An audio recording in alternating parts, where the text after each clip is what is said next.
नमस्कार, आप देख रहे हैं द नेशन न्यूज। मैं हूं आपके साथ आरती। आइए नजर डालते हैं आज की कुछ खास खबरों पर। मथुरा शहर के एक होटल में शुक्रवार को हिंदी पत्रकारिता दिवस के उपलक्ष्य में प्रांतीय पत्रकार अधिवेशन का आयोजन किया गया, जिसमें करीब 40 जनपदों के सैकड़ों पत्रकार और उपज पत्रकार संगठन के प्रांतीय वरिष्ठ पदाधिकारियों ने हिस्सा लिया।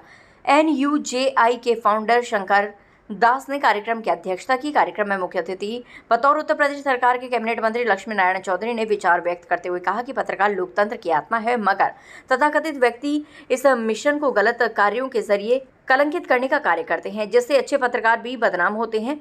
मीडिया देश का चौथा स्तंभ है। पत्रकार अपनी सही लेखनी के जरिए लोगों को न्याय दिलाने का काम करें। प्रदेश सरकार मीडिया को निर्भीकता से सच्चाई लिखने की आज़ादी दे रही है। किसी भी पत्रकार का उत्पीड़न नहीं हो रहा है। पत्रकार संगठनों को गलत कार्य कर रहे तथाकथित मीडिया कर्मियों का भी पुरजोर विरोध कर शासन के संज्ञान में लाना चाहिए, जिससे उन पर कड़ी कार्रवाई हो सके। Uttar Pradesh association of journalist यानी उपज इकाई मथुरा के जिलाध्यक्ष अतुल कुमार जिंदल, महासचिव ठाकुर विष्णु पहलवान नेतृत्व में विपिन अग्रवाल, अजय सिंघल, साहूकार शर्मा, मुकेश शर्मा, अनुज मन्यू आदि ने पत्रकारों के हितों में मुख्यमंत्री के नाम कैबिनेट मंत्री को ज्ञापन सौंपा। NUJI के फाउंडर शंकर दास, राष्ट्रीय महामंत्री त्रिगुण नारायण तिवारी, उपज प्रदेश अध्यक्ष सर्वेश कुमार सिंह, प्रदेश महामंत्री आनंद कर्ण, मुख्य वक्ता doctor Prasoon Shukla, advocate Mahendra Pratap advocate, doctor Ashok Agarwal, Umesh Agarwal ने हिंदी पत्रकार और पत्रकारिता पर अपने अपने विचार रखे। उपज पत्रकार संगठन मथुरा इकाई के पदाधिकारियों ने कैबिनेट मंत्री लक्ष्मी नारायण चौधरी को पटुका पहनाकर एवं राधा कृष्ण की छवि भेंट कर सम्मान किया। कैबिनेट मंत्री ने भी उपज इकाई मथुरा आभार व्यक्त किया और उपज इकाई के समस्त पदाधिकारी एवं वरिष्ठ पत्रकारों को प्रशस्ति पत्र देकर सम्मानित किया। इस अवसर पर प्रशांत गौतम, वीरेंद्र वर्मा, वेद प्रकाश सारस्वत, विपिन सारस्वत, चेतन राघव, सुनील राज, वीरेंद्र छौकर, गोपाल अग्रवाल, सुजीत वर्मा, डॉक्टर जगदीश पाठक, राजू दिनेश आदि मौजूद रहे। संचालन डॉक्टर विवेकानंद पांडे ने किया। मथुरा से संवाददाता विजेंद्र सैनी की खास रिपोर्ट। समाज में उच्च स्थान रखते हैं, चाहे मंत्री हो, चाहे जिलाधिकारी हो, चाहे समाज का अंतिम पायदान पे खड़ा व्यक्ति हो, उसके सामने यही विचार रखिए। देखिएगा आप सम्मानित होंगे। आज भी DM SP पैर छूते हैं संपादकों के, लेकिन आपको अपने आप बल को, अपने चरित्र को उनसे ऊंचा रखना होगा। आज भी तमाम संस्कारी DM SP ISP से तमाम लोग मिलते हैं जो पैर छूते हैं, लेकिन आपको वह आदर्श स्थापित करना होगा। और वह आदर्श कैसे स्थापित होगा?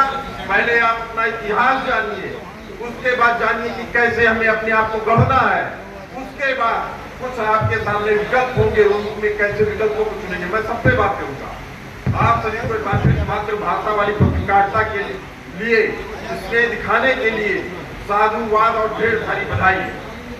आज हिंदी पत्रकारिता दिवस है। सभी पत्रकार बंधुओं को अपनी गौरवशाली परंपरा को याद रखना होगा। 30 मई 1826, याद रखिए, बड़ा दिन है। 30 मई 1826 को भारत का पहला हिंदी साप्ताहिक, रेगुलर नहीं, साप्ताहिक हफ्ते में एक दिन छपने वाला उतंद मार्तंड प्रकाशित हुआ। यह उतंद मार्तंड मंगलवार को प्रकाशित होता था और हिंदी भाषा में इसी के जरिए पत्रकारिता शुरू हुई। भारत के पहले हिंदी साप्ताहिक पत्र उदंत मार्तंड को उस समय भारत की राजधानी कोलकाता में संपादक और प्रकाशक पंडित जुगल किशोर शुक्ल ने प्रकाशित किया। उदंत मार्तंड का शाब्दिक अर्थ होता है समाचार सूर्य। याद रखिए, यही वो समाचार पत्र है जिसकी बात आप करेंगे तो लोग आपका सम्मान करेंगे। बहुत बड़ी बात कहने जा रहा हूं और आप लोगों को समझना होगा। उतंड मार्तंड अपने मन में बैठा लीजिए। एक समाचार पत्र कई मायनों में अनोखा रहा है। हिंदी में समाचार पत्र का प्रकाशन एक बड़ा कदम था, क्योंकि उस समय अंग्रेजों की भाषा अंग्रेजी थी और नौकरी चाकरी की भाषा फारसी और बंगाली थी। यानी अगर आपको नौकरी करनी है, वो भी नौकरी आपको ऐसे नहीं मिलती थी क्लास 1 क्लास 2 की, 3rd ग्रेड की पोस्ट, 4th ग्रेड की पोस्ट मिलती थी। उसके लिए आपको फारसी और बंगाली जानना चाहिए था। 20 मई 1826 को कानपुर निवासी एडवोकेट पंडित जुगल किशोर शुक्ल ने एक इतिहास रचा। उदंत मार्तंड के जरिए भारत के हिंदी पत्रकारिता की नींव रखी। हिंदुस्तानियों के हित के लिए उदंत मार्तंड ने 1.5 साल के जीवन काल में 79 यानी 79 संस्करण पेश किए, जो अंग्रेज सरकार के आदेशों, सरकारी विभागों से संबंधित जानकारियों और महत्वपूर्ण घटनाओं को हिंदी भाषी लोगों तक पहुंचाया। साथ ही समाज की कुरीतियों, समस्याओं और सुधारों पर भी उतंड मार्तंड में लेख छपे। याद रखिए, ये जो लेख छप रहे थे आज भी उसी की परिणति है कि हमारा जो पत्रकारिता है उसी को हम फॉलो कर रहे हैं, चाहे कोई राष्ट्रीय चैनल हो। यानी ये बात महत्वपूर्ण है।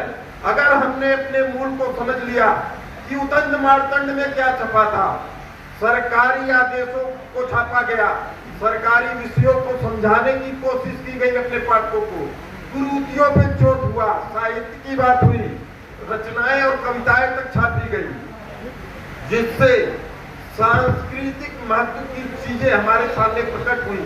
हमें अपने देश के गौरवशाली इतिहास के बारे में उत्सुकता हुई और चूंकि हमारी जो मातृभाषा थी उसमें सहज तरीके से जानने और समझने और स्वीकार करने की प्रवृत्ति ज्यादा होती है। इसी कारण से पहली बार हिंदी भाषा और साहित्य का विकास होना शुरू हुआ। याद रखिए, पत्रकारिता, हिंदी पत्रकारिता और हिंदी इतिहास का साहित्य, ये दोनों एक साथ चलते रहे हैं। अगर हम जब बात करते हैं आधुनिक हिंदी के इतिहास की, तो भारतीय हरिश्चंद्र जी, द्विवेदी जी, आचार्य रामचंद्र शुक्ल जी, इन लोगों का योगदान महत्वपूर्ण है। लेकिन अगर इनका कोई विरोधा था तो पंडित जुगल किशोर शुक्ल थे, जिन्होंने पत्रकारिता का अलग जगाया, वो भी हिंदी में। याद रखिए, ये जितनी भी बातें मैं कह रहा हूँ आप लोगों को लेख के माध्यम से मिल जाएंगी, इसलिए केवल सुनिए और मन में बैठाइए।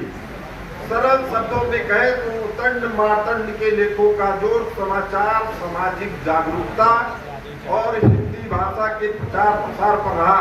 हालांकि उतंड मार्तंड जब छापा गया तो उसमें ब्रज भाषा और खड़ी भाषा का मिश्रित रूप, या कहें मध्य देशी भाषा उस समय कहा जाता था, उसका मिश्रित रूप था। चूंकि खड़ी भाषा बोली ही नहीं जाती थी, उसके लिए नियम कानून बनाए ही नहीं गए थे। बाद में उस पर काम हुआ।